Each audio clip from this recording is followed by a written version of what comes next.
جب وہ تجارت کر کے واپس آنے لگتا ہے تو اللہ کے نبی کو وحی ہو جاتی ہے، اے اللہ کے رسول آپ کو معلوم نہیں ہے آپ کے پیچھے آپ کے اوپر جنگ کرنے کے لیے لوگ کیسی کیسی چیزیں کس طریقے سے حربیں استعمال کر رہے ہیں۔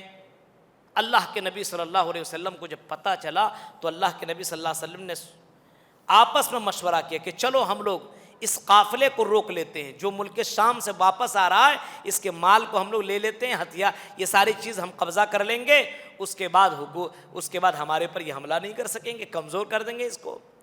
یہ اس قافلے کو روکنے کے لیے نکلے اللہ کے نبی صلی اللہ علیہ وسلم چند لوگوں کے ساتھ، 313 ہی کے ساتھ نکلے تھے، اور 313 میں جو بھی مل گیا چلو چلو، جیسے ہوتا ہے نا جنگ کی بات نہ ہو ایسی وہ چلنا ہے چلو، اب جیسے اعلان کر دے کہ چلو وہاں جانا ہے، ایک آ رہا ہے اس کو ہم لوگ بہت پریشان کیا، ان لوگوں کو بھی ہم لوگ تھوڑا سا اس سامان کو لے لیں گے تو ہمارے پر یہ حملہ نہیں کر سکیں گے۔ اب اس میں جو بھی بچے بوڑھے جوان سب نکلا، سب لوگ نکل گئے۔ 313 کی تعداد میں جب پہنچے تو ابو سفیان کو خبر مل گئی کہ مدینہ سے محمد کا لشکر آ رہا ہے صلی اللہ علیہ وسلم۔ اب ان کو ڈر پیدا ہوا کہ ہمارے پر حملہ ہو جائے گا، اتنا مال قیمتی چیزیں ہمارے پاس ہے۔ اس نے مکہ کے پاس قاصد بھیجا کہ ہماری مدد کی جائے، ہماری مدد کی جائے۔ مکہ تک جب خبر پہنچی تو مکہ والوں نے ابو جہل کو سردار بنایا اور ایک لشکر جرار بہت ہی زبردست فوج کے ساتھ ابو جہل کو بھیج دیا، جاؤ مقابلہ کرنے کے لیے، ابو سفیان کی حفاظت کے لیے نکلو۔ ابو سفیان کی حفاظت کے لیے ابو جہل نکلتا ہے، اور جیسے مقام بدر کے پاس یہ پہنچتا ہے، ابو سفیان بہت ہی چالاک اور چتر آدمی تھا، وہ بہت دور کا سفر کرتے ہوئے اور سمندری راستہ اختیار کرتے ہوئے کنارے کنارے وہ مکہ پہنچ جاتا ہے۔ ابو جہل یہاں مقام بدر میں پہنچ جاتے ہیں، اللہ کے نبی بھی مقام بدر کے پاس موجود ہیں۔ اب ابو سفیان بھی مکہ کے اندر پہنچ گیا۔ اللہ کے نبی صلی اللہ علیہ وسلم نے دیکھا کہ یہ لشکر کے ساتھ پہنچ چکے ہیں۔ ابو جہل کی ٹیم نے دیکھا کہ محمد کی ٹیم اور اس کی جماعت چھوٹی سی ہے، چلو تباہ و برباد کر دیا جائے۔ ابو جہل سوچ رہا تھا کہ چلو کیا ان لوگوں کو برباد کر کے کیا ملے گا، چلو واپس چلتے ہیں۔ اسی درمیان شیطان آیا، ابلیس آیا، اور ابلیس سراقہ بن مالک بن کر کے آیا، بنی بکر کا ایک سردار بن کر کے آیا، کسی کے شکل اختیار کر گیا، اور ابو جہل سے کہتا ہے کہاں جا رہے ہو؟ مکہ 313 ہی تو ہیں، اور تم 1000 کی تعداد میں ہو، تمہارے پاس ہتھیار بھی ہیں، ساری چیزیں موجود ہیں، یہی کہانی ختم کر دو، نہ رہے بانس نہ بجے بانسوری، اس کو جلدی سے تباہ کر دو، تمہاری شان و شوکت بڑھ جائے گی، تمہارا مقام بڑھ جائے گا۔ ابو جہل اچھا صحیح کہہ رہے ہو، سرداری بڑھ جائے گی، مکہ کے اندر واہوائی ہونے لگے گا، میرا نام ہو جائے گا۔ اسی چیز نے اس کو اتنا آگے بڑھا دیا کہ اس نے کہا کہ حملہ کر دو، حملہ کرتے ہیں کل۔ اللہ کے نبی کو جب خبر ملی کہ کل جنگ ہونے والی ہے، نبی اکرم صلی اللہ علیہ وسلم رات میں سجدے کی حالت میں گئے اور اللہ رب العالمین سے دعا کرنے لگے کہ بار الہ اللہم ان تہلک ہذی العصابہ لا تعبد فی الارض ابدا، اے اللہ یہ چھوٹی سی جماعت ہے، یہ 313 کی تعداد جو سامنے جنگ بدر کے اندر مقام بدر کے اندر موجود ہے، اگر یہ تعداد اگر کل ہلاک کر دی گئی، اگر جنگ کے اندر مار دی گئی، اگر شکست کھا گئی تو روئی زمین میں کبھی بھی تیرا نام لینے والا کوئی باقی نہ ہوگا۔ اللہ کے نبی سجدے میں پوری رات آپ نے گزاری اور دعا کرتے رہے، عاجزی کے ساتھ انکساری کے ساتھ روتے رہے۔ میرے بھائیو، اللہ کے نبی کو دکھایا گیا اور خواب میں دکھایا گیا کہ محمد صلی اللہ علیہ وسلم آپ کو ٹینشن لینے کی ضرورت نہیں ہے، یہ تعداد لشکر جو اتنا لشکر جرار، جو اتنا بہادر لشکر جو آپ کو دکھائی دے رہا ہے، اس لشکر کو شکست ہوگی اور آپ کی جو چھوٹی سی جماعت ہے یہ جنگ جیت جائے گی۔ خوشخبری سنائی اللہ رب العالمین نے جناب محمد رسول اللہ کو، یہ خواب میں دکھایا کہ آپ جنگ جیت رہے ہیں۔ صبح ہوئی تو اللہ کے نبی نے اپنے لوگوں کو یہ خوشخبری سنائی کہ اللہ رب العالمین نے باقاعدہ ہمیں جیت کی پہلے سے خبر دے دی کہ ہم جیت جائیں گے، تعداد بہت ہی زیادہ نہیں، ٹینشن لینے کی ضرورت نہیں ہے۔ جب جنگ ہونے لگی تو اللہ رب العالمین نے مشرکین کی جو تعداد تھی اس تعداد کو مسلمانوں کی نظر میں کم دکھایا اور مسلمانوں کی تعداد کو مشرکین کی نظر میں کم دکھایا۔ اب بتائیے ایسا کیوں؟ مشرکین کی تعداد کو کم دکھایا تو مسلمان کی تعداد کو زیادہ دکھانا تھا، لیکن شروع میں مسلمان کی تعداد کو کم دکھایا تاکہ یہ کفار بھاگے نہیں، لڑیں، ارے کم تو ہے مار دیں گے، اور مسلمانوں کو دکھایا کم، کیوں؟ تاکہ ارے کم ہی تو ہم بھی لڑ کر کے اسے جیت جائیں گے۔ لیکن جیسے جنگ شروع ہوئی میدان بدر کے اندر، جیسے لڑائی شروع ہوتی ہے، اللہ رب العالمین نے کفار مکہ کی نظروں کے اندر، مشرکین مکہ کی نظروں میں مسلمانوں کی زیادہ تعداد کو بہت ہی زیادہ دکھا دیا، اور مسلمانوں کی نظروں میں کافروں کی تعداد کو کم دکھایا۔ جنگ ہونے لگی، اللہ تبارک و تعالیٰ نے اس امت، اس جماعت کے اوپر فرشتوں کا نزول کر دیا، 1000 فرشتے۔ اچھا 1000 فرشتوں کو اتارنے کی کیا ضرورت تھی؟ ایک دو فرشتے، ایک ہی فرشتہ کافی تھا۔ 1000 فرشتہ اتارنے کا مطلب یہ تھا کہ مسلمان لڑ رہے ہوں، ایک آدمی اس کے اگل بغل میں 4 10 20 50 اگر ہو تو اس کی طاقت اور بڑھ جاتی ہے۔ ہمت کے لیے، حوصلہ افزائی کے لیے، ڈرو مت، اکیلے نہیں ہو، تمہارے ساتھ ہم کھڑے ہیں۔ میرے بھائیو، اس جنگ کے اندر، جنگ بدر کے اندر مسلمانوں کو فتح ہوئی، اور رمضان کا مہینہ تھا، 17 رمضان المبارک کے مہینے میں، 17 رمضان 2 ہجری کے اندر مسلمانوں نے فتح پائی اور کفار کو دوڑا دوڑا کر کے مارا، 70 لوگوں کو قتل کر دیا اور 70 لوگ کو قید کر لیا گیا۔ مسلمانوں میں چند لوگ 12 یا 14 لوگ ہی شہید ہوئے۔ میرے بھائیوں، اللہ رب العالمین نے فتح دلائی، اور فتح دلانے کے بعد اللہ رب العالمین کہتا وَمَن نَصْرُ إِلَّا مِنْ عِنْدِ اللَّهِ، اللہ کی طرف سے مدد آئی، مدد اللہ ہی کی طرف سے آئے، تب ہی تم یہ جنگ جیت سکے۔ تعداد کم تھی لیکن ایمان اتنا مضبوط تھا کہ اللہ رب العالمین نے چھوٹی سی جماعت کو جیت دلا دی، غالب کر دیا بڑی جماعت پر۔ آج کل دیکھیے ہماری تعداد کتنی ہے لیکن ایمان کتنا کچا ہے۔ تعداد آج بہت زیادہ ہے، ممالک لگ بھگ 60 سے زیادہ ہیں پوری دنیا کے اندر، لیکن آج دیکھیے کہیں پر ظلم ہوتا ہے، کہیں پر کسی مسلمان پر کوئی معاملہ ہوتا ہے، کوئی بولنے کے لیے تیار ہے؟ بولتا ہے؟ کچھ نہیں بولتا ہے۔ آج ہماری تعداد زیادہ ضرور ہے لیکن ایمان ہمارا بہت ہی کمزور ہے میرے بھائی۔ جنگ جیت گئی اور اللہ رب العالمین نے فرمایا کہ یہ جنگ جو تم جیتے ہو اس میں اللہ کی مدد، اگر اللہ کی مدد نہ آئے، تم جتنے بھی تعداد میں ہو، ہتھیار کتنوں بھی ہو، لیکن اگر اللہ کی مدد نہ ہو تو جنگ نہیں جیت سکتے ہو، کسی بھی چیز میں تمہیں کامیابی نہیں مل سکتی ہے۔ اب آئیے اس کے آگے، سورہ توبہ۔ توبہ کے اندر توبہ کا لفظ 17 مرتبہ آیا ہوا ہے، توبہ، اور اسی وجہ سے سورہ توبہ کا نام سورہ توبہ رکھا گیا، کیونکہ توبہ کا لفظ کئی مرتبہ آیا ہوا ہے، اور 3 لوگوں کی توبہ کو اللہ تعالیٰ نے قبول کیا۔ اس کا واقعہ میں بتاؤں گا کل 11ویں پارے میں۔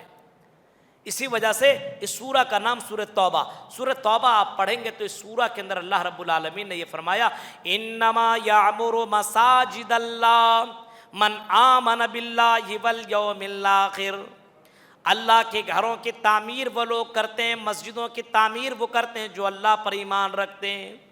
مسجد کی حفاظت، مسجد کی دیکھ ریکھ، مسجد کی تعمیر کرنا، یہ کون لوگ کرتے ہیں؟ جو اللہ پر ایمان رکھتے ہیں۔ یعنی ایمان والے ہی مسجد کا خیال کر سکتے ہیں، اللہ پر جس کا ایمان نہ اس کو مسجد سے کیا مطلب ہے؟ کوئی مطلب نہیں ہے۔ اور اللہ کے نبی نے فرمایا کہ جس آدمی کو آپ مسجد میں آنا جانا دیکھو تو سمجھ جاؤ کہ یہ مومن ہے۔ مسجد سے جس کا لگاؤ ہو، اور آپ کو یہ بھی معلوم ہے اللہ کے نبی صلی اللہ علیہ وسلم نے کبھی یہ بھی فرمایا تھا، امام کائنات جناب محمد رسول اللہ صلی اللہ علیہ وسلم فرماتے ہیں کہ لوگوں سنو، قیامت کے دن میدان محشر میں جب لوگوں کا حال بہت ہی برا ہوگا تو اس وقت اللہ رب العالمین اپنا سایہ یا سایہ جن لوگوں کے اوپر نازل کرے گا، جن لوگوں کو سایہ عطا کرے گا، ان میں وہ لوگ ہوں گے وَرَجُلٌ قَلْبُهُ مُعَلَّقٌ بِالْمَسَاجِدِ، جس کا دل مسجدوں سے لگا رہتا ہو، جس کا دل مسجدوں سے لگا رہتا ہو، ایسے لوگوں کو اللہ رب العالمین سایہ عطا کرے گا۔ یعنی یہ سورج 9,30,00,000 میل کی اونچائی پر ہے، 1 میل کے فاصلے پر یہ سورج آ جائے گا، اس کی گرمی برداشت نہیں کر سکے گا۔ اللہ رب العالمین ایسے لوگوں کو اس گرمی سے حفاظت کرے گا جن کا دل مسجدوں سے لگا رہتا ہو، جو مسجدوں کی تعمیر کرتے ہو، جو مسجدوں کی حفاظت کرتے ہو، جو مسجد کے بارے میں سوچتے ہو۔ آج کل مسجد کے بارے میں کون سوچتا ہے؟ مسجد کے ذمہ داران ہیں صرف وہی سوچتے ہیں، دوسرے لوگوں کو کوئی مطلب نہیں۔ ایسا نہیں ہونا چاہیے۔ ٹھیک ہے، ذمہ داران ہیں، آپ سے جو بن پڑتا ہے آپ مسجد کے لیے ضرور کریے میرے بھائی۔ تو انما یعمر مساجد اللہ من آمن باللہ والیوم الآخر، فرمایا اللہ کے گھر کی حفاظت وہ لوگ کرتے ہیں جو اللہ پر ایمان رکھتے ہیں اور آخرت پر ایمان رکھتے ہیں، وَأَقَامَ الصَّلَاةَ اور نماز قائم کرتے ہیں، وَآتَى الزَّكَاةَ اور زکوٰۃ ادا کرتے ہیں، وَلَمْ يَخْشَ إِلَّا اللَّهَ اور صرف اللہ ہی سے ڈرتے ہیں۔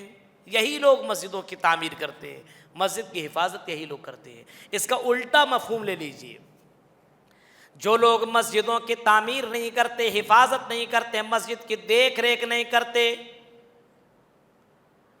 وہ دنیا میں بہت ہی زیادہ گھٹیا لوگ ہیں، بیکار لوگ ہیں۔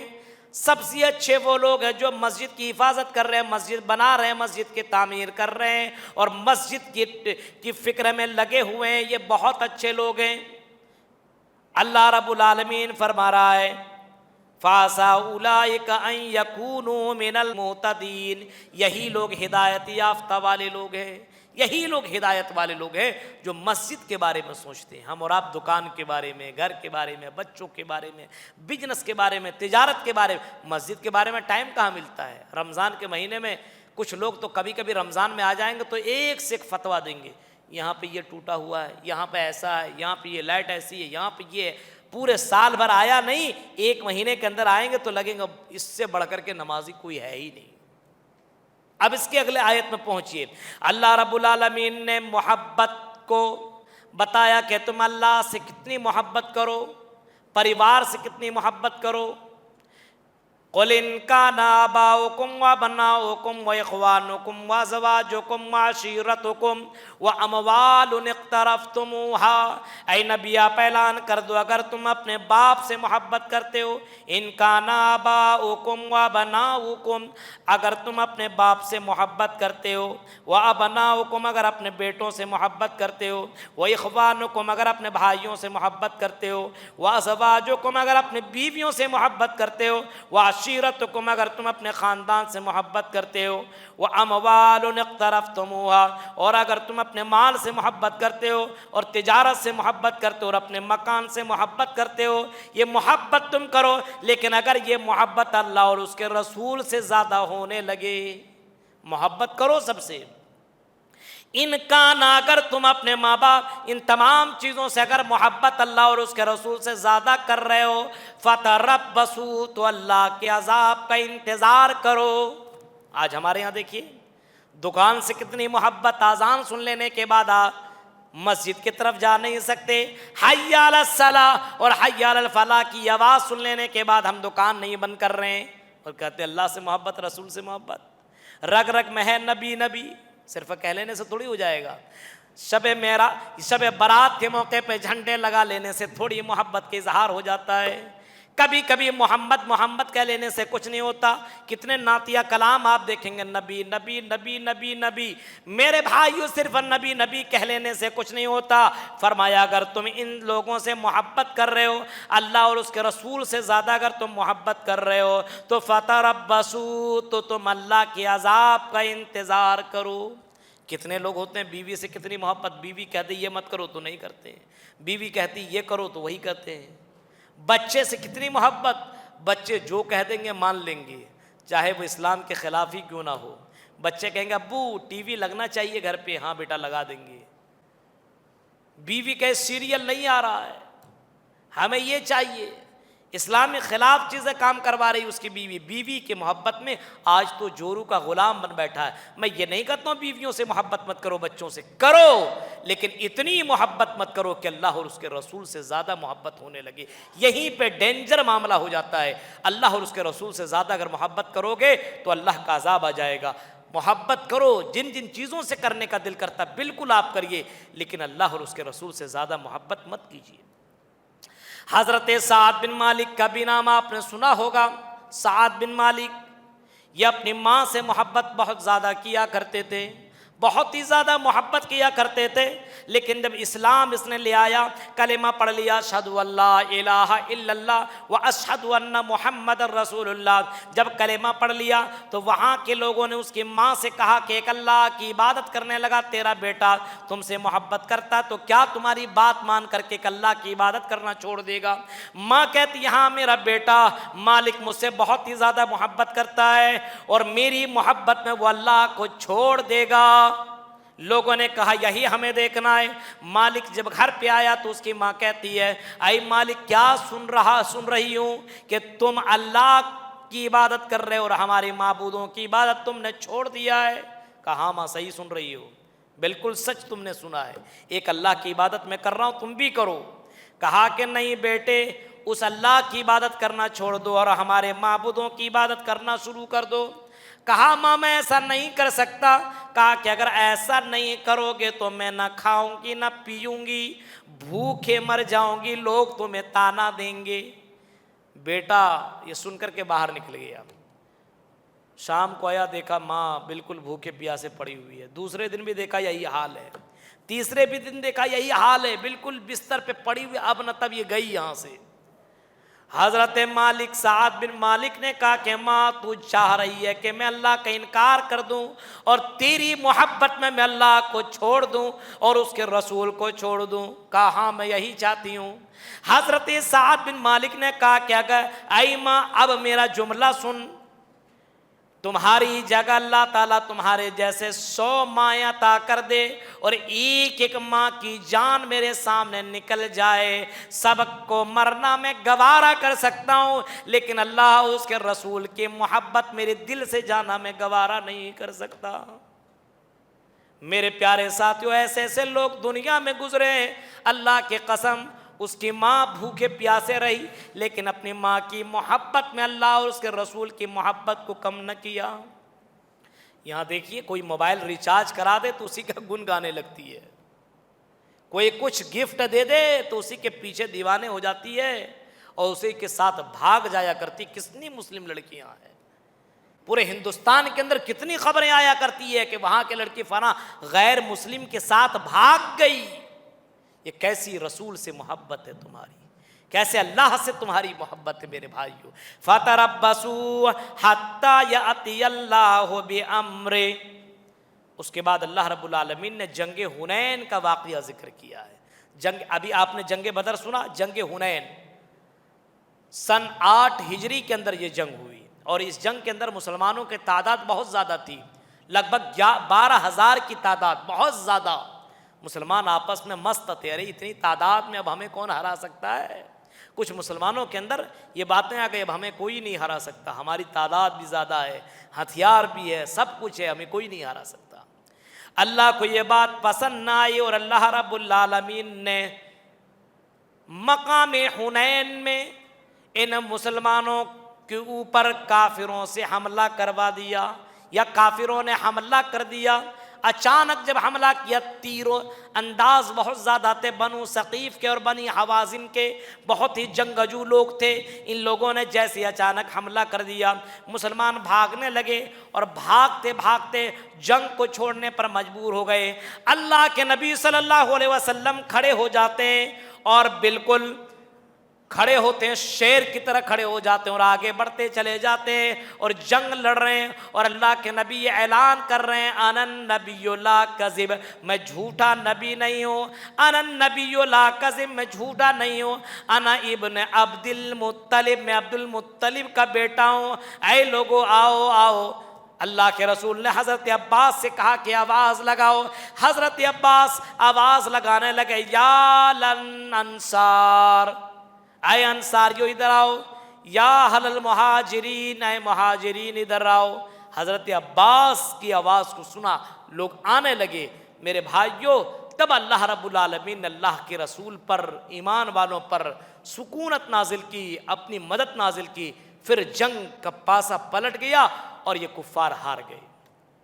تو کبھی بھی تکبر گھمنڈ نہیں ہونا چاہیے، میرے پاس پیسہ ہے، دولت ہے، ہتھیار ہے، اس سے کچھ نہیں ہوتا ہے۔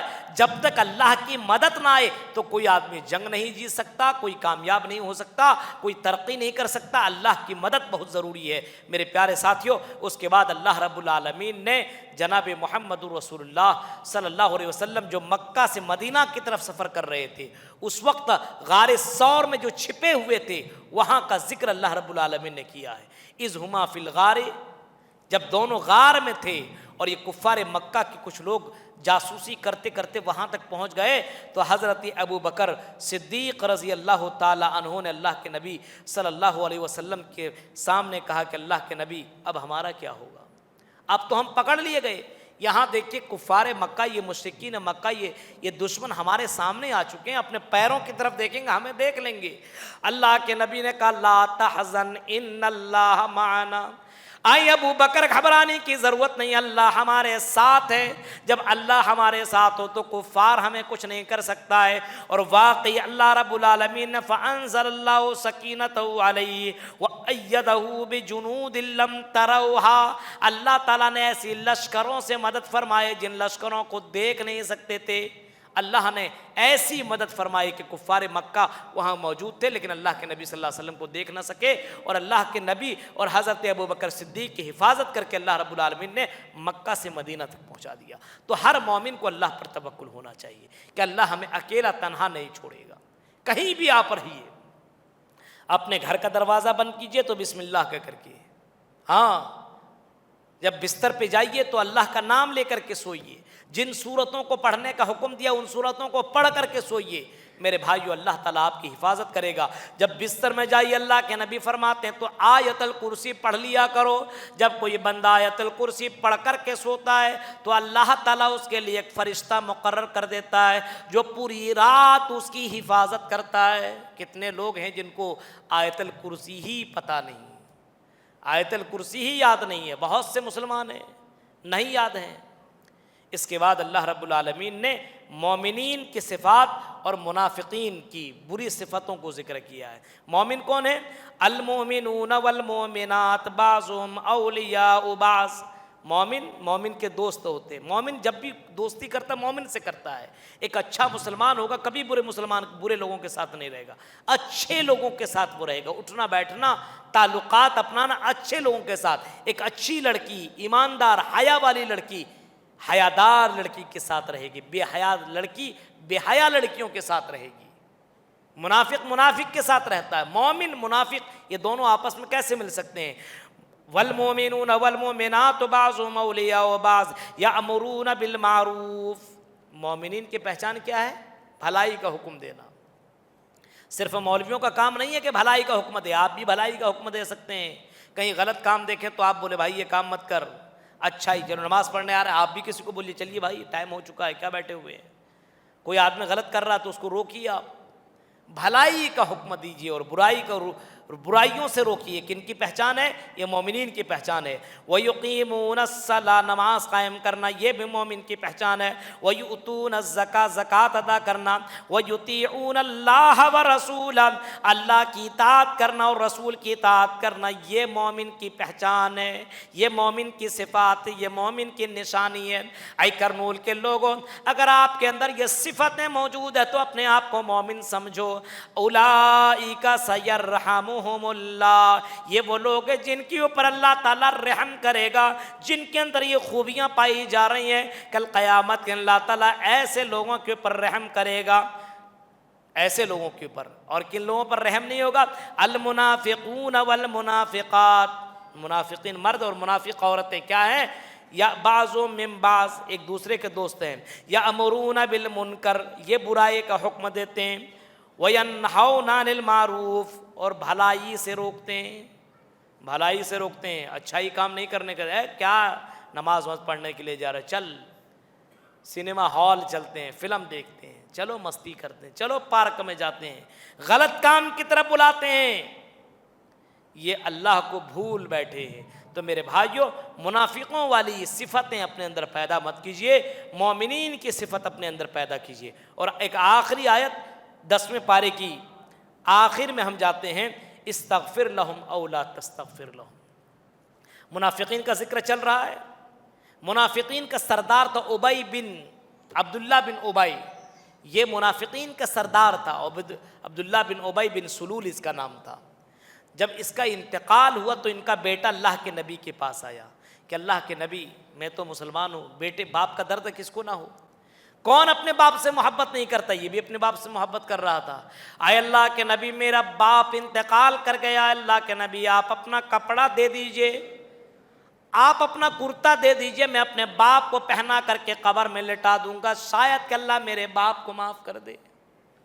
اللہ کے نبی کتنے رحیم ہیں، نبی کو تکلیف دینے والا سب سے زیادہ عبداللہ بن ابی ہے، منافقین کا سردار ہے، آپ کی بیوی کے اوپر تہمت لگانے والا یہی شخص ہے، مسلمانوں کو اذیت پہنچانے والا یہی شخص ہے، جگہ جگہ پہ مسلمان کو پریشان کرنے والا یہی شخص ہے۔ انتقال کر چکا ہے، بیٹا آیا نبی کے پاس اور نبی سے کہتا اللہ کے نبی آپ اپنا کرتا دے دیجئے، میں اپنے باپ کو پہنا دوں گا، شاید کہ میرا باپ کو اللہ تعالیٰ معاف کر دے۔ اللہ کے نبی کو رحم آ گئے، اللہ کے نبی نے اپنا کرتا اتار دیا اور دے دیا، جاؤ اپنے باپ کو پہنا دینا۔ کپڑا لے کر کے گیا، پھر واپس آیا، اللہ کے نبی چلیے آپ اور میرے باپ کو آپ ہی قبر کے اندر اتاریے اور اپنا لعاب دہن اس کے منہ پر رکھ دیجئے، قبر کے اندر ڈال دیجئے، شاید کہ اللہ میرے باپ کو معاف کر دے، شاید کہ بخش دے۔ اللہ کے نبی نے یہ بھی کیا۔ از عبداللہ بن ابی کا بیٹا کہتا اللہ کے نبی اب آپ میرے باپ کا جنازہ بھی پڑھا دیجئے، آپ جنازہ پڑھا دیں گے، شاید کہ اللہ تعالیٰ بخش دے۔ اللہ کے نبی جنازہ پڑھانے کے لیے نکلے، آگے بڑھے، حضرت عمر فاروق کہتے ہیں اے اللہ کے نبی کس کی جنازے کی نماز آپ پڑھا رہے ہیں؟